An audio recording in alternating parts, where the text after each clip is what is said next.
rodillas. Vamos a la palabra de Dios en este día. Le voy a invitar una vez más que abran sus Biblias en la carta a los Hebreos. Nuevo Testamento, carta a los Hebreos, antes de la epístola a Santiago. Y le voy a pedir que busque el capítulo 12 de esta carta.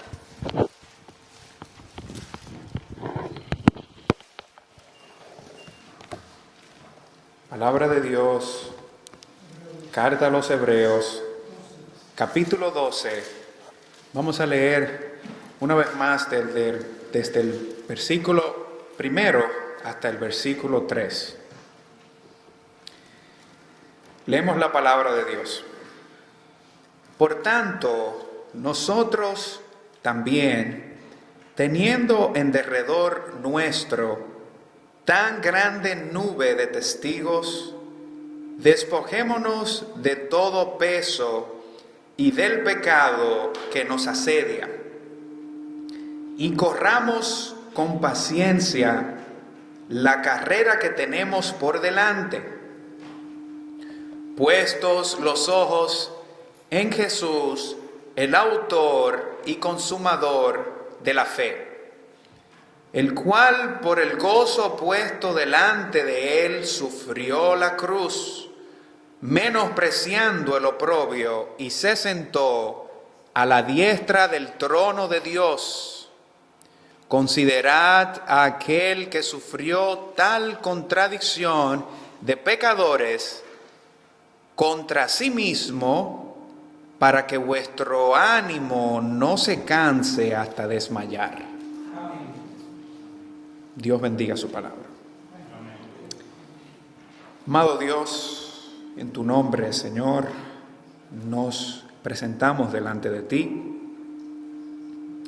rogando que tu Espíritu Santo nos dirija, Señor, en la meditación de tu palabra, y que sea únicamente tu Espíritu Santo el que aplique tus verdades a nuestras vidas. Señor, usa tu palabra y habla a los corazones en el nombre de Jesús. Amén. Amén. ¿Cómo podemos correr la carrera de fe?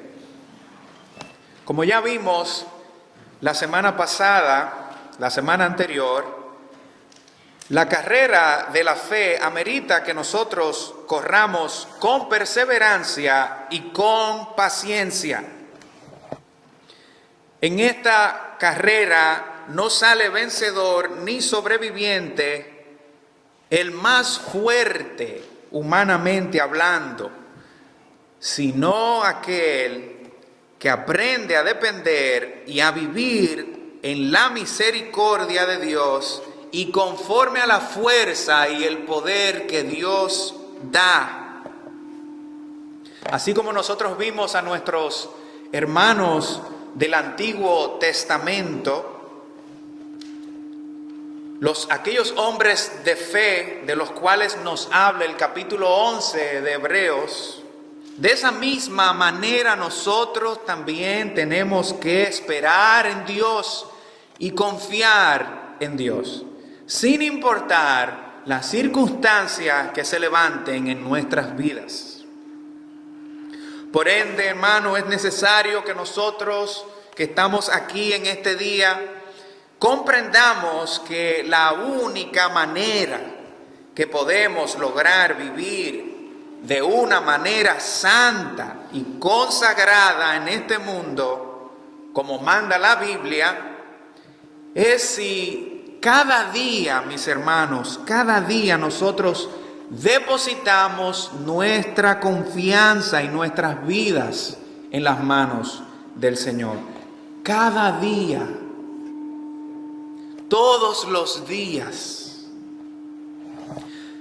Pero ¿qué significa aprender a confiar en el Señor? ¿O qué significa yo poner mi vida en las manos del Señor? ¿Cómo puedo hacer yo eso? Bueno, aprender, mis hermanos, a confiar en Dios, no tan solo es lo más importante que un cristiano tiene que hacer, porque cada día se presentan situaciones, cada día nos surgen problemas, cada día hay algo que está tratando de quitar nuestra confianza, nuestras miradas de Jesucristo, de Dios. Por lo tanto, mis hermanos, nosotros debemos de saber que necesitamos confiar en Dios para que Él nos guarde de este mundo y nos guarde en este mundo, porque la Biblia enseña, y escúchelo bien, que todos, dice la Biblia, que no hay un hombre justo en la tierra que haga el bien y nunca peque. Entonces, para usted poder confiar en Dios y poner su vida en las manos de Dios, lo primero que usted tiene que entender es que usted lo necesita hacer así, porque usted no puede hacerlo solo. Porque nosotros somos débiles, nuestra carne es débil, estamos pronto, dice la Biblia, a hacer lo que no agrada a Dios. Estamos pronto a ir en pos del pecado en vez de ir en pos de Dios. Escuche bien, ciertamente, dice Eclesiastés 7:20, ciertamente no hay hombre justo en la tierra que haga el bien y nunca peque. O sea, siempre, no importa quién usted sea, cuántos años lleve en el cristianismo, debemos de estar conscientes de nuestras debilidades humanas. Pero usted sabe por qué otra razón es que nosotros necesitamos confiar en Dios también.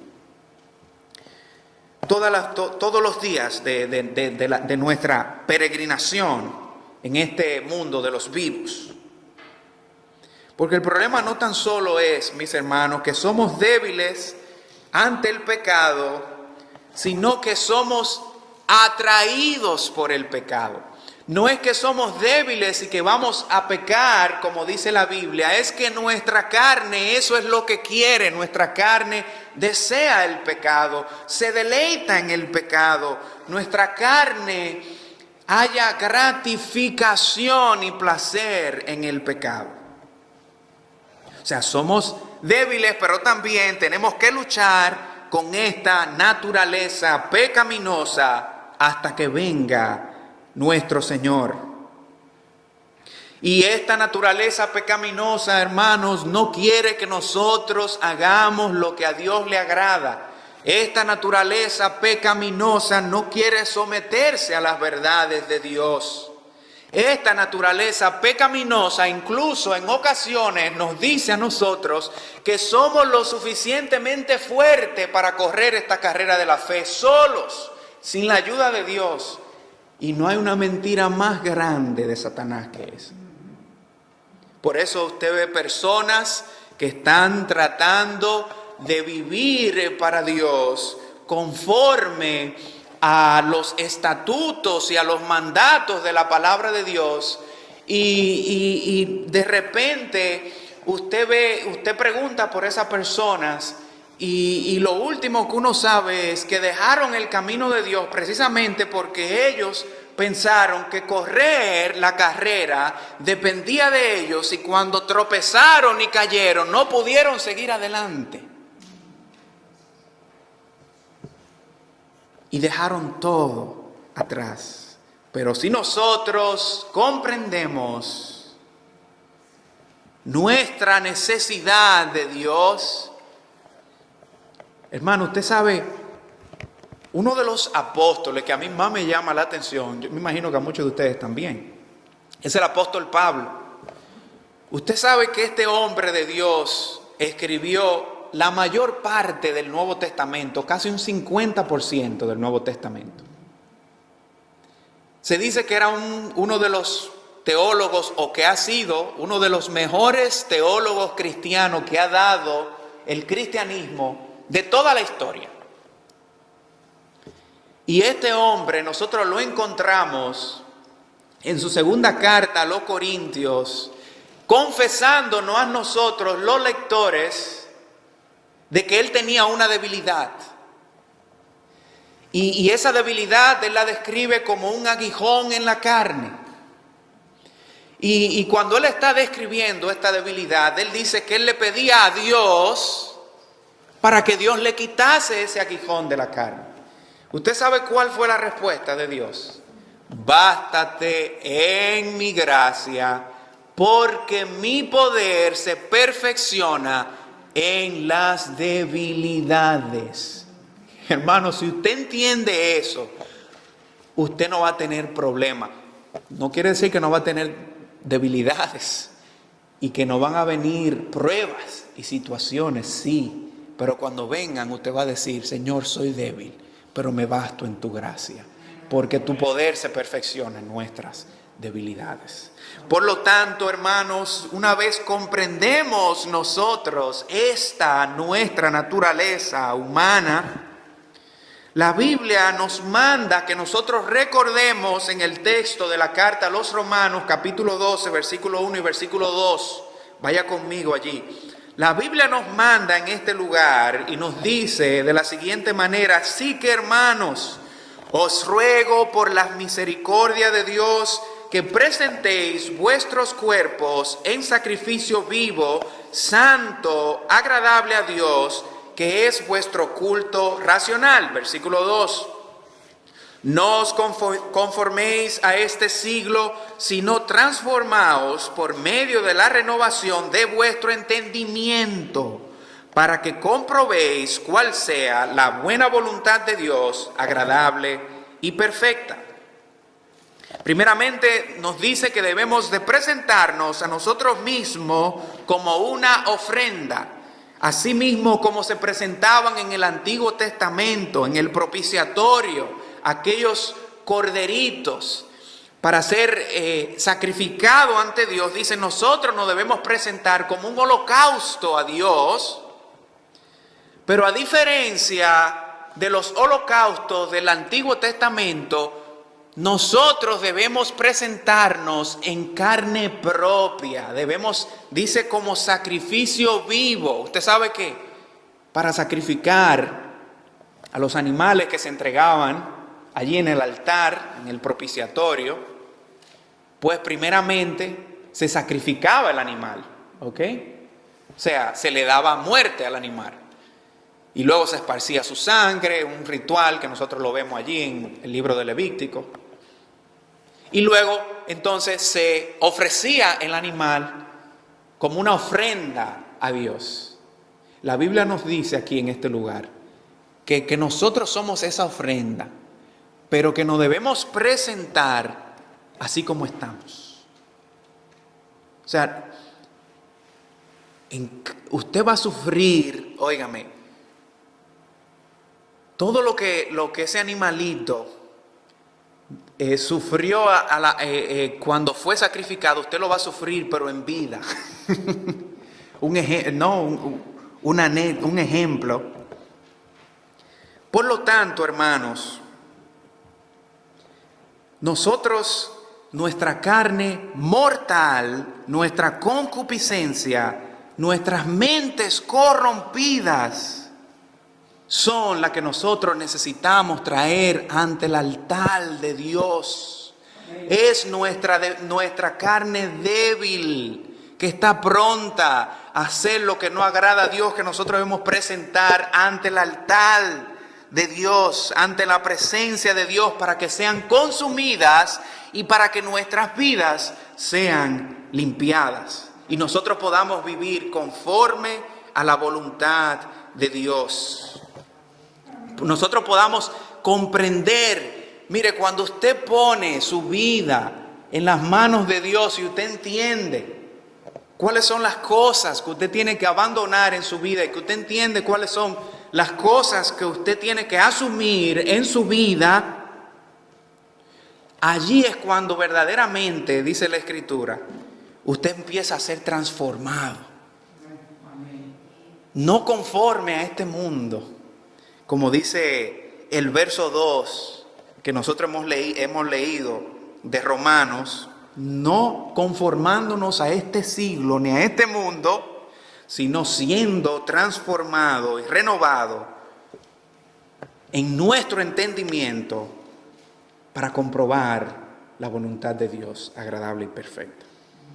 O sea que parte de ese, si se puede decir, sacrificio que la Biblia nos dice que nosotros somos, consiste, hermanos, en nosotros rendir totalmente nuestras voluntades para conformarnos a la voluntad de Dios. Rendir nuestras voluntades. Hablábamos que debemos conocer nuestras debilidades, debemos de saber que nuestra carne está pronta a pecar y a hacer lo que no agrada a Dios, pero también debemos de saber que nuestras mentes no quieren sujetarse a Dios. Es por eso que este pasaje de Hebreos capítulo 12 nos dice a nosotros, teniendo una gran nube de testigos en derredor nuestro, despojémonos de todo peso del pecado que nos asedia, y entonces dice, corramos con paciencia la carrera que tenemos por delante. Amén. Hermanos, lo primero que nosotros debemos de hacer, para nosotros después, ¿no?, de tomar en cuenta el ejemplo de los hermanos que vivieron por fe, de los cuales nos habla la Biblia, es saber que necesitamos despojarnos de nuestros propios pecados. En esta carrera, ¿usted sabe qué? Nosotros, si no nos despojamos de nuestros pecados, no vamos a poder nunca, no vamos a poder testificar, no vamos a poder dar testimonio de la obra de Jesucristo. ¿Y usted sabe qué significa eso? Bueno, eso significa que nosotros nos convertimos al cristianismo para perder el tiempo. Porque usted sabe para qué Dios nos hace cristianos. Usted sabe para qué Dios nos acepta como hijos suyos, no tan solo para que le adoremos, sino para que demos testimonio de Jesucristo, para que podamos testificar de Jesucristo cada día de nuestras vidas. Hermano, es evidente en este pasaje que el escritor está pensando en la vida cristiana en virtud de una carrera. Es por esta razón que el escritor bíblico que no conocemos, como decíamos la semana pasada, le exhorta a estos hermanos a despojarse de todo peso del pecado. Porque en la antigüedad, en el mundo greco-romano, los atletas que participaban en las distintas carreras que se celebraban en aquella cultura, dice que no tan solo ellos tenían que prepararse, ponerse físicamente en forma para correr, sino que ellos tenían que hacerlo tomando en cuenta las cosas que ellos llevaban consigo. Incluso muchas veces se dice, los historiadores dicen, que los velocistas que corrían en estas carreras, ¿ustedes saben cómo lo hacían? Desnudo, para no llevar nada que le fuera de estorbo.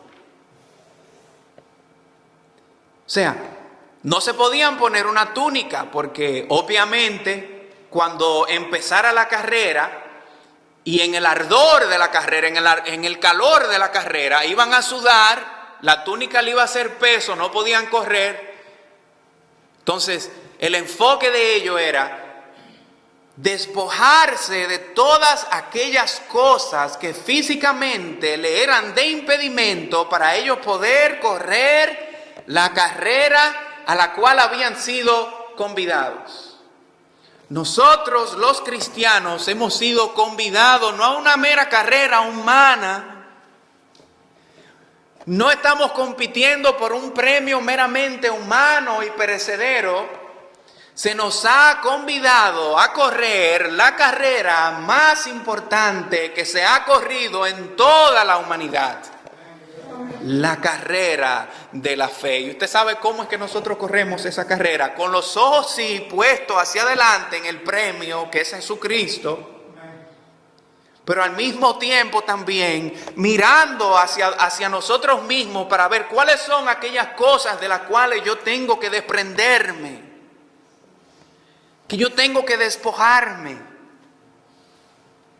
Cuando aquí nos dice, mis hermanos, despojémonos de todo peso del pecado que nos asedia, nos está diciendo que tenemos la responsabilidad de identificar nosotros mismos cuáles son aquellas actitudes, caracteres nuestros pecaminosos que no agradan a Dios. Usted no va a poder correr la carrera consistentemente, como decíamos la semana pasada, si usted no hace eso. Debemos correr, sí. La Biblia nos vimos la semana pasada que no es una carrera de velocidad, ni del que más corra, sino del que más tenga resistencia. Pero para usted tener resistencia en esa carrera, usted va a necesitar entender su condición humana, su condición pecaminosa. Y cuando le digo a usted, quiere decir que yo también tengo que hacer lo mismo. Y usted sabe que todo cristiano está llamado por Dios a saber que nuestras debilidades no son las mismas. Usualmente son diferentes, pero todos tenemos debilidades. Usted sabe que yo hablaba con un hermano un antiguo homosexual, ex homosexual. Y él me decía, hermano, él era nuevo creyente cuando hablaba conmigo. Y me decía, hermano, se me hace difícil dejar esa vida. Y yo le pregunté, hermano, ¿pero por qué? Y él me dice, porque todavía tengo esos deseos impropios dentro de mí. Y yo le dije, hermano, enséñame un cristiano que no lo tenga. Todos nosotros tenemos esos deseos, aunque tal vez no se reflejen como él, que se reflejaba, ¿no? En virtud de sus debilidades, que era el homosexualismo, pero se reflejan en otras áreas. Y usted sabe que esas áreas también desagradan a Dios. Y nuestro trabajo es saber cuáles son esas áreas, identificarlas. Así que tenemos que conocer, Dios mío. Pídale como el salmista en el Salmo 139, vaya conmigo a ese lugar, versículo 23 y versículo 24. Pídale a Dios lo que le pidió el salmista en este lugar. El salmista dice en este lugar, Salmo 139, versículo 23 y versículo 24. Dice, examíname, oh Dios, y conoce mi corazón.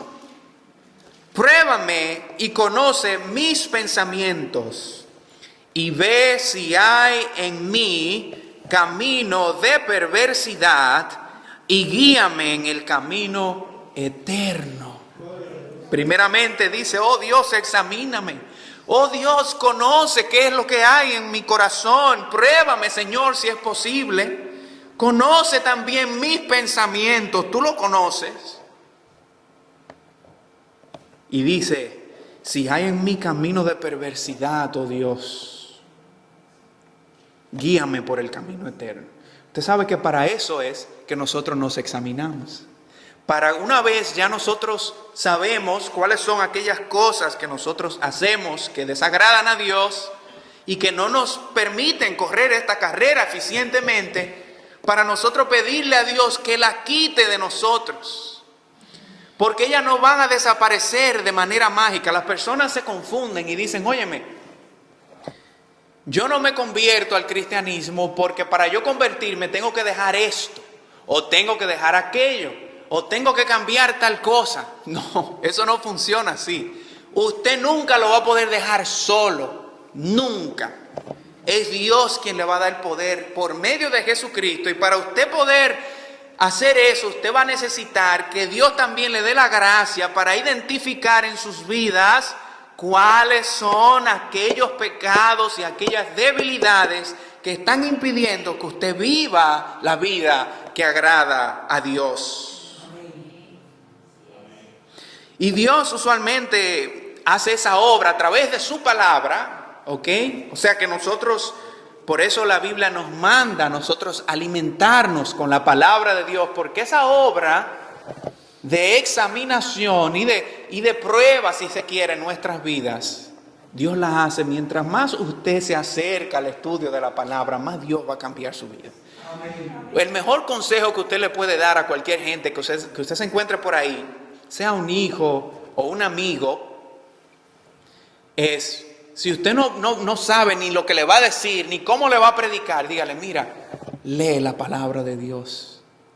Porque la palabra de Dios, usted sabe lo que hace, no necesita de nosotros. La palabra de Dios redarguye a los corazones. Sin necesidad de usted y yo, Dios se complace en su gracia de darnos la oportunidad de nosotros servir, pero Dios no nos necesita a nosotros. Ustedes saben que en el libro de Samuel, primer libro de Samuel, se nos relata en aquel lugar que los israelitas llevaban el arca del pacto a la batalla con los filisteos, y a cualquier batalla ellos llevaban el arca del pacto para decir: la presencia de Dios está con nosotros. Aún estando ellos en pecado, aún estuvieran ellos en pecado, la presencia de Dios está con nosotros porque el arca está con nosotros y amén, eso es lo único que necesitamos.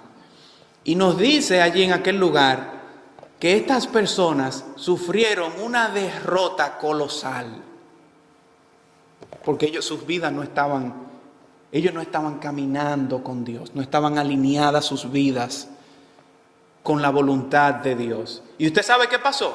Que los filisteos se llevaron el arca, se la llevaron. Y lo que a mí más me agrada de esta historia es que lo que ellos no pudieron hacer con sus ejércitos, Dios lo hizo solito con el arca por allá. Dice que los filisteos mismos mandaron a buscar a los israelitas porque Dios había hecho salir tumores y enfermedades sobre ellos. Vengan, busquen esta arca, llévensela de aquí. Cuando nosotros nos exponemos a la palabra de Dios, eso mismo sucede. Miren, empieza Dios a transformarnos desde adentro para afuera, trabajar con nuestras debilidades y con nuestros temores también, desde adentro para afuera. Pero también Dios utiliza otro método, hermanos, y es el método de la disciplina. La disciplina, Dios nos disciplina. Ustedes pueden ver ahí mismo, carta a los Hebreos, capítulo 12, versículo 5. Aquí nos dice en este lugar: y habéis ya olvidado la exhortación que como a hijos se nos dirige, diciendo: hijo mío, no menosprecies la disciplina del Señor, ni desmayes cuando eres reprendido por Él, porque el Señor al que ama disciplina y azota a todo el que recibe por hijo. ¿Usted sabe cómo se manifiesta esa disciplina en nuestras vidas? A través de las pruebas, ¿sí? A través de la persecución que nosotros experimentamos. Y Dios utiliza esas situaciones no para que pasen por alto, ni para que nosotros nos avergoncemos. Para disciplinarnos la utiliza Dios. Y mire lo que dice el versículo 11. Es verdad, dice el escritor, dice: es verdad que ninguna disciplina al presente parece ser causa de gozo. A nadie le gusta que lo disciplinen. Pero oiga lo que sigue diciendo: no es causa de gozo, sino de tristeza. pero después da fruto apacible de justicia a los que en ella han sido ejercitados. Da fruto apacible de justicia, logra el fruto por el cual fue enviado.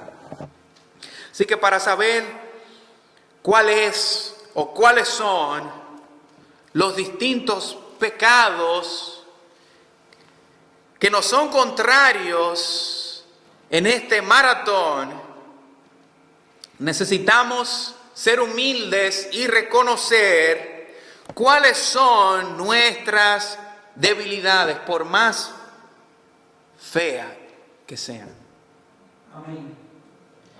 Tenemos que reconocer, y para eso necesitamos una vez más de la humildad, hermanos. Humildad. Hay muchas cosas que decir acerca de la humildad, pero simplemente podemos decir que la humildad consiste en nosotros no creernos superiores de lo que somos. Nosotros conocer verdaderamente quiénes somos, no ante las personas, sino ante Dios. En eso consiste. Y para nosotros reconocer verdaderamente lo que hay que cambiar, tenemos que ser humildes.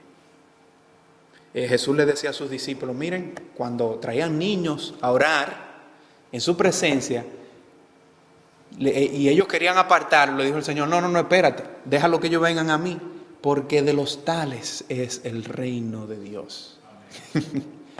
De los que se humillan delante de la presencia de Dios y le dicen, oh Dios mío, yo no puedo hacerlo solo, no puedo correr esta carrera solo, no tengo la fuerza, Señor, y tengo un bagaje de pecado que me impide correr de manera eficiente. Ayúdame, oh Dios, y en ese momento recibiremos la ayuda y el auxilio del Espíritu Santo. Debemos de examinarnos, debemos de ser humildes.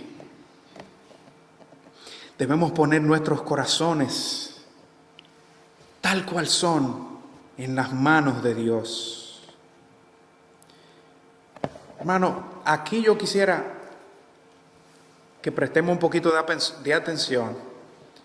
No me gusta ponerme muy técnico y yo sé que ustedes están un poco familiarizados con esto que les voy a decir, pero quisiera darle una explicación breve.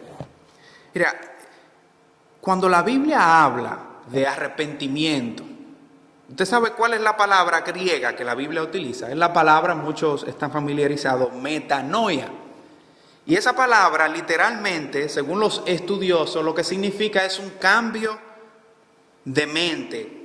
Pero hay otros que dicen, espérate, nada más no significa un cambio de mente. Significa un cambio de actitud, dicen, significa un cambio de modo de pensar y significa un cambio o un nuevo plan de vida. ¿Usted sabe lo que yo le añadiría a eso? El arrepentimiento significa que nosotros tenemos un cambio de meta. Ya nuestra meta no son las cosas del mundo, no son los placeres de la carne, no son las cosas materiales. Ya nuestra meta es otra. ¿Usted sabe cuál es nuestra meta cuando nosotros nos arrepentimos y venimos a los pies del Señor? Jesucristo. La Biblia ahí mismo, capítulo 12, carta a los Hebreos, versículo 2, dice, puestos los ojos en Jesús, el autor y consumador de la fe, el cual por el gozo puesto delante de él, dice, sufrió la cruz, menospreciando el oprobio, y se sentó a la diestra del trono de Dios. Considerad aquel que sufrió tal contradicción de pecadores contra sí mismo, para que vuestro ánimo no se canse hasta desmayar. Jesús, hermanos, a diferencia de cada uno de nosotros, no tuvo que despojarse de nada para correr la carrera de la fe. Incluso la palabra nos dice que Él es el autor de la fe. Él es el autor de esa carrera que nosotros estamos corriendo. Pero la razón por la cual no tuvo que despojarse de nada cuando corría esa carrera pecaminoso es porque la Biblia nos enseña que Jesús no conoció pecados. La Biblia dice, segunda carta a los Corintios, capítulo 5, verso 21, dice, al que no conoció pecado, Dios lo hizo pecado, para que nosotros fuésemos hechos justicia de Dios en él. Segunda Corintios 5, 21. Por lo tanto, hermanos, lo que nos quiere decir este lugar es que literalmente nuestro Señor anduvo en perfección y en pureza ante nuestro Dios. Fue perfecto, la Biblia enseña, en toda la manera de vivir de nuestro Señor Jesús. Y si no hubiera sido así, pues entonces Jesús no hubiese resucitado. O sea que de manera que si la misma muerte no pudo contener a Jesús, tampoco lo iba a poder hacer el pecado. Muchos se preguntan, pero Jesús no fue que Él no tenía pecado, dicen, no, sino que Él estando en la calidad de Dios, no podía ser tentado a pecar. Sí, Jesús podía ser tentado a pecar, porque Él estuvo en una carne humana igual que la de nosotros. Pero aún siendo tentado en todo, dice la Biblia, fue sin pecado. Y por eso es que usted quiere poner sus ojos en Jesucristo. Porque Él no tan solo venció al pecado, sino que también venció la muerte. Amén. Puesto vuestros ojos en Jesucristo. Hermanos, Jesús, a diferencia nuestra, no tan solo no pecó, sino que Él se deleitaba en una sola cosa. ¿Ustedes saben qué? La Biblia enseña en hacer la voluntad de Dios. No había nada que deleitara más a nuestro Señor Jesucristo que hacer la voluntad de Dios. Si yo le pregunto el día de hoy a usted, ¿cuál es la cosa que en la cual usted haya más deleite? ¿Usted cree que usted me diría, bueno, yo lo que más a mí me deleita es hacer la voluntad de Dios? No, hermano. Eso no, a nosotros no, eso no es así. Si hubiera sido así, mire, este templo estuviera, vean. Gracias a Dios porque cada día vemos caras nuevas y nos permite predicar en este lugar y nos permite ponderar las verdades del Evangelio, pero nosotros no queremos, hermanos, hacer la voluntad de Dios, sino que la voluntad y los deseos nuestros. Y después viene la de Dios. Por eso es que el Señor nos dice, mira, busca el reino de Dios primeramente y después todo viene por justicia, ¿no? Y el Señor añadirá todas las cosas según su justicia. Pero el problema es, la Biblia dice eso, porque es que nosotros no lo hacemos. Usualmente la Biblia nos manda, un mandato nos da a nosotros, cuando nosotros necesitamos de ese mandato.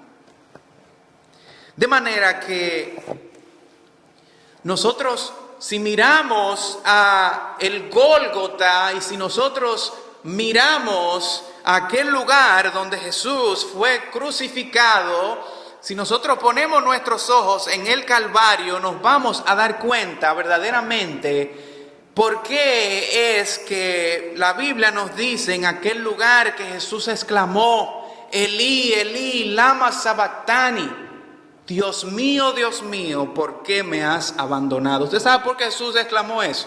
Porque no había nada mejor para Él, no había nada más maravilloso para Él que vivir en esa comunión con Dios. Jesús vivía todos los días de su vida en conexión con el Padre. El dolor más grande de Jesús no fue experimentar la cruz y las penurias de la cruz, sino haber sido apartado de Dios en aquel preciso momento. No sabemos ni cómo explicarlo de forma elocuente. Lo que sí sabemos es que en aquel momento, aquel que nos dice la Biblia, que es nuestro Cristo, Dios hecho hombre, fue a la cruz y se enfrentó con la realidad que tenía que sufrir una separación momentánea con Dios. Ese hecho que nosotros no entendemos, ¿usted sabe por qué fue? Para no tan solo que Jesús cargara con nuestros pecados en sus espaldas, como dice el profeta Isaías, en su magnífico capítulo 53, versículo 5, que Él cargó nuestros pecados. Nuestro castigo fue sobre Él. Por eso Jesús se sometió a ese dolor. Por eso Jesús se sometió a abandonar la presencia de Dios y abandonar la comunión con Dios allí en la cruz cuando exclamó: ¿por qué me has abandonado, oh Dios? Para poder llevar nuestros pecados. Ahora dígame usted si hay una razón más importante por la cual usted tenga que poner sus ojos en Jesucristo. Porque lo más preciado para nosotros, no podemos dejar lo más preciado para nosotros, para hacer la voluntad de Dios usualmente. Pero Jesús, lo más preciado para Él. Y no tan solo Jesús, Dios mismo. Dice: de tal manera Dios amó al mundo que ha dado su Hijo unigénito. O sea, no tan solo Jesús tuvo que dejar la intimidad de la comunión con Dios, sino que Dios tuvo que despojarse de su Hijo por amor a cada uno de nosotros. Por eso nosotros tenemos que poner nuestra mirada en Jesucristo, y por eso es que la Biblia nos enseña que Él es el autor de nuestra fe, el autor de nuestra fe. Porque Él es la deidad misma, pero Él también venció al pecado en su carne y todas las penurias que nosotros debimos sufrir por nuestro pecado y por el castigo de nuestros pecados en la cruz del Calvario. Por eso Él es, amigo mío, el autor de nuestra fe y en quien nosotros tenemos que poner nuestros ojos. Amén. Pero también es el consumador de nuestra fe. Y aquí estamos terminando. Y usted sabe por qué Jesús es el consumador de nuestra fe. Porque Él es el premio supremo del cristiano. Usted no corre esta carrera, déjeme decirle, para que usted le entreguen una corona cuando usted llegue al cielo. Claro, Dios, dice la palabra de Dios, que tiene reservadas muchas cosas, incluso cosas que ojos no han visto. Y hay mar de oro y calle de cristal. Y a los que atendieron a sus llamados, la palabra de Dios nos enseña que Dios también habrá recompensa para ellos en aquel lugar. Pero la recompensa mayor es Jesucristo.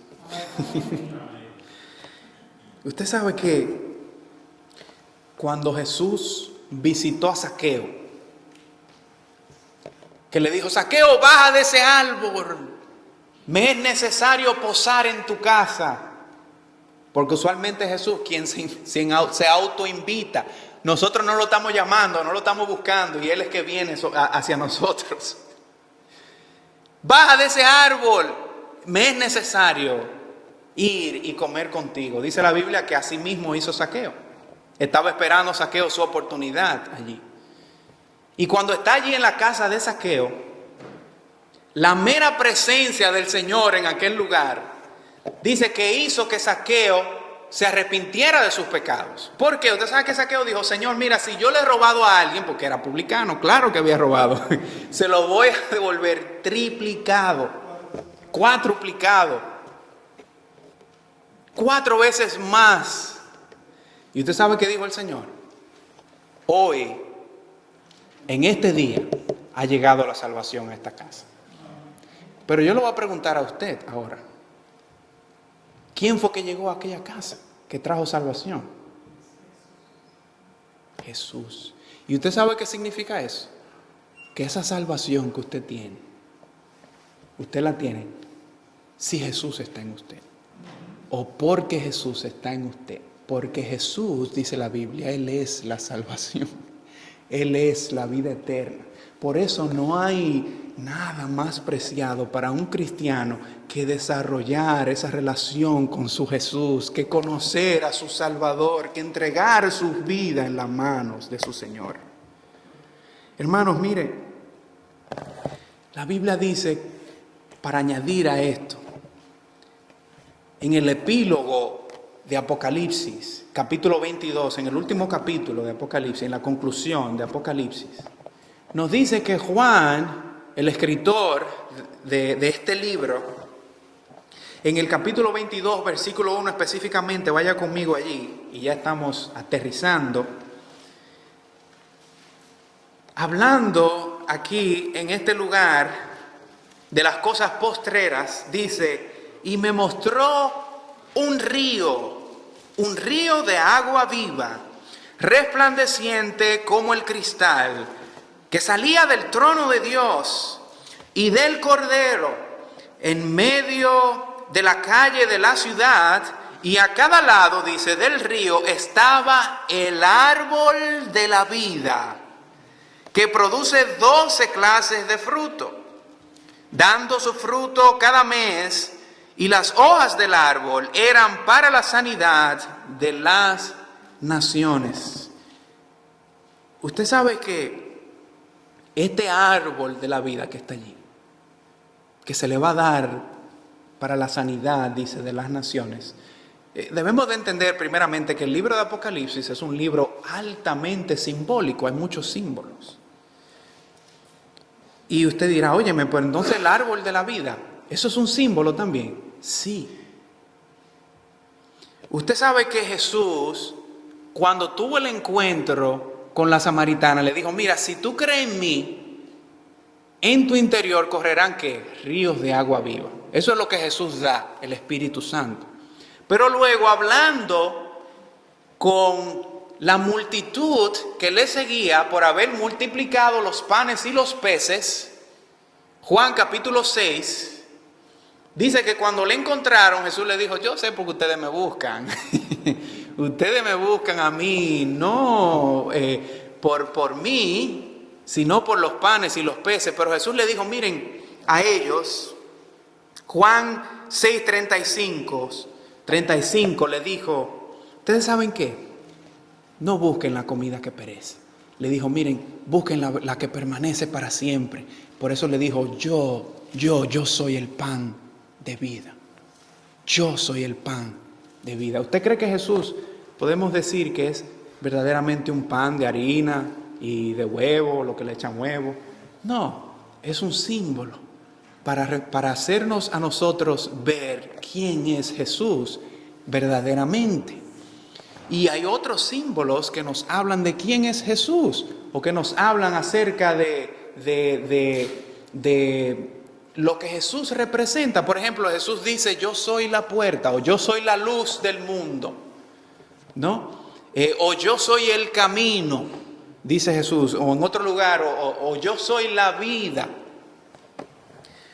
O sea que cuando aquí se nos dice a nosotros que en aquella ciudad, en medio de ella, hay un árbol de vida reservado para la sanidad de las naciones, nos está diciendo a nosotros que cuando nosotros lleguemos a aquel lugar, el mayor y el mejor premio que se nos va a dar a nosotros es estar y tener a Jesucristo mismo.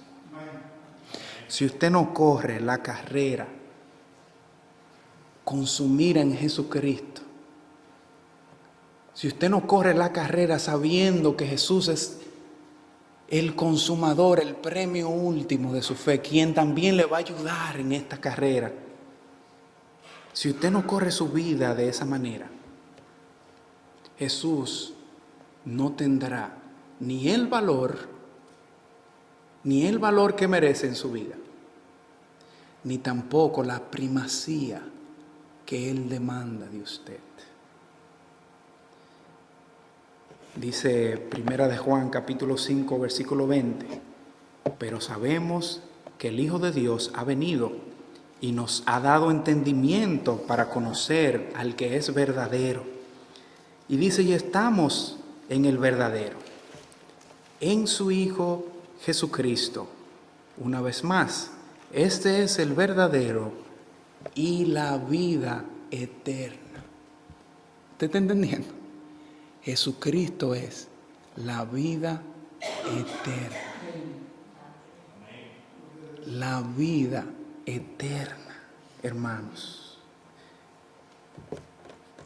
Por eso es que nosotros tenemos que poner nuestros ojos en Jesús. Por eso es que nuestra vista tiene que estar fija en Jesús.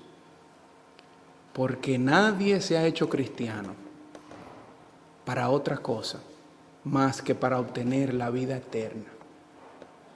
Entonces, si usted quiere obtener la vida eterna, haga de Jesús su meta en esta carrera. Vamos a orar. Señor Dios, te damos gracias por Jesús. Te damos gracias, oh Dios, por tu palabra. Señor, permite que nuestros corazones, nuestras mentes, nuestra voluntad, nuestra carne, oh Dios,